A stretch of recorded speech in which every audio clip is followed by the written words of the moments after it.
আসসালামু আলাইকুম প্রিয় ভিউয়ার্স, আমি মেহেদি হাসান মামুন বলছি সৌদি আরব থেকে। আজকে আপনাদেরকে দেখাতে যাচ্ছি যে রাতের বেলা আমি সৌদিতে, আসলে দিনের বেলা তোমাদের সময় হয় না, কাজ করি, এই জন্য রাতের বেলা বেরোলাম একটু দেখি বাইরে যে বাকালায় কিছু খাওয়া যায় এখানে, মানে দোকানে, এই জন্য বেরোলাম। বের হলে সাথে ছোটো ভাই ছিল, সে ভিডিও করতেছিল ফারদিন নামে।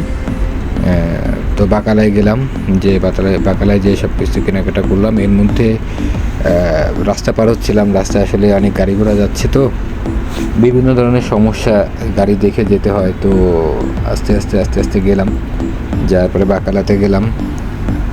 যাওয়ার পথে দেখেন না কত গাড়ি আসতেছে, এই জন্য একটু দাঁড়াচ্ছি, মাঝে মধ্যে যাচ্ছি। তো যে বাকালায় পৌঁছালাম, বাকালায় পৌঁছে ভিতর থেকে জিনিসপত্র নিলাম, যেহেতু দোকান বাইরে। এর মধ্যে দেখলাম যে পাশেই নতুন একটা গাওয়ার দোকান বা কফির দোকান চালু হয়েছে, কফি হাউস যেটা বলে।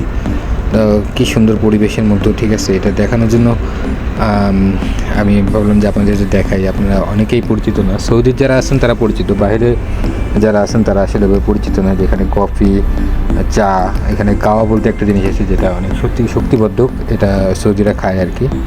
তো আপনাদের দেখানোর চেষ্টা করলাম দোকানটা কত পরিপাটি করে লাইটিং করে, যেটা কোনো বাইরের থেকে আপনার ইলেকট্রিক কোনো লাইন নেই, এটা এখানে নিজস্ব জেনারেটর, এসি সব কিছু ইউজ করা হয় এখানে।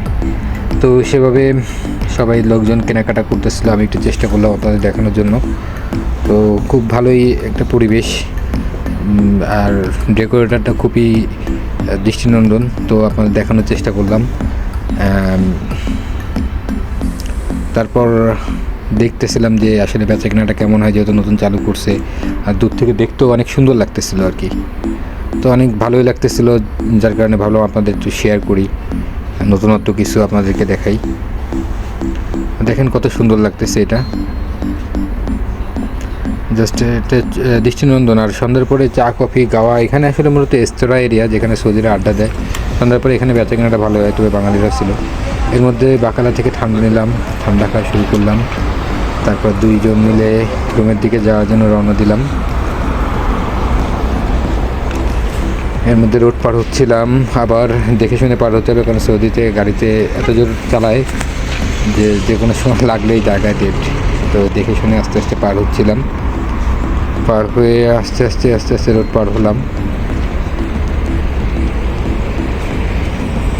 দুইটা লেনের রোড, তো এক সাইড থেকে যায়, এক সাইড থেকে আসে গাড়ি।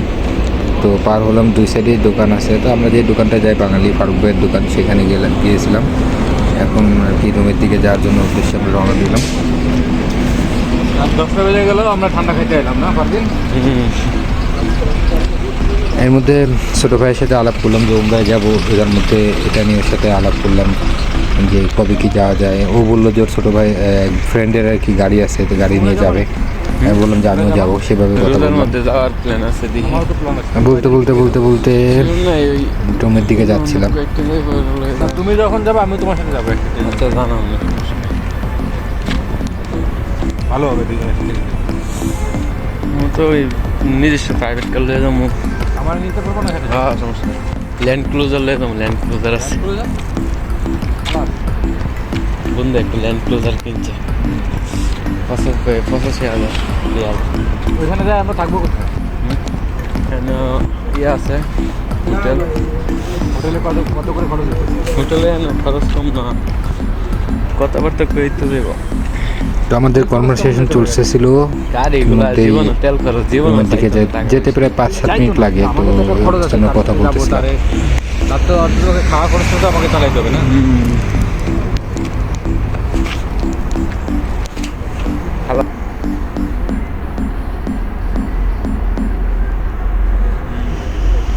এরপর বাংলাদেশে তারেক রহমান মিডল ইস্ট থেকে একটা গাড়ি নিয়ে ইউজ করতেছেন, সেটা আর কি সামনে বাঁধলো টয়োটা যে গাড়িটা, ওইটা আপনাদের দেখানোর জন্য চেষ্টা করলাম। এখানে তো এটা ভাত মাছ, প্রত্যেকটা সৌদির দ্বারে 4-5টা করে গাড়ি, ফ্যামিলির সবার জন্য ধরতে গেলে একটা করে গাড়ি, তো ওটা দেখানোর চেষ্টা করলাম। তারপর বিভিন্ন প্রকার গাড়ি ছিল পাশে, এগুলো আপনাদের দেখানোর চেষ্টা করলাম। গাড়ি তো এখানে বাসার সামনে যেমন আমরা মানে ফেলে রাখি না, কোনো যত্ন নিই না, অনেক জিনিস আছে যেগুলো বাংলাদেশে এভাবে তো রাখা হয় না। আসলে গাড়ি এখানে অবহেলায় থাকে, রাস্তায় পড়ে থাকে, যাক ওটা কোনো ব্যাপার না, ঠিক আছে। তো সর্বশেষ রুমে ঢোকার প্রস্তুতি নিলাম। গেট খুলবো তাই দরজার কাছে আসলাম, গেটের কাছে। গেট খোলার জন্য চাবি বের করলাম মানিব্যাগ থেকে। এরপর রুমে প্রবেশ করার প্রস্তুতি। গেট খুলে এবার ভিতরে ঢোকার প্রস্তুতি এবং চাবিটা খুললাম। প্রথমটা দিলাম, ওটা আসলে না, ওটা রুমের চাবি। পরবর্তীতে মানিব্যাগ থেকে বের করে গেটেরটা বের করলাম এবং রুমে ঢুকলাম। তো আল্লাহ হাফেজ বন্ধুরা, দেখা হবে পরবর্তী কোনো ব্লগে।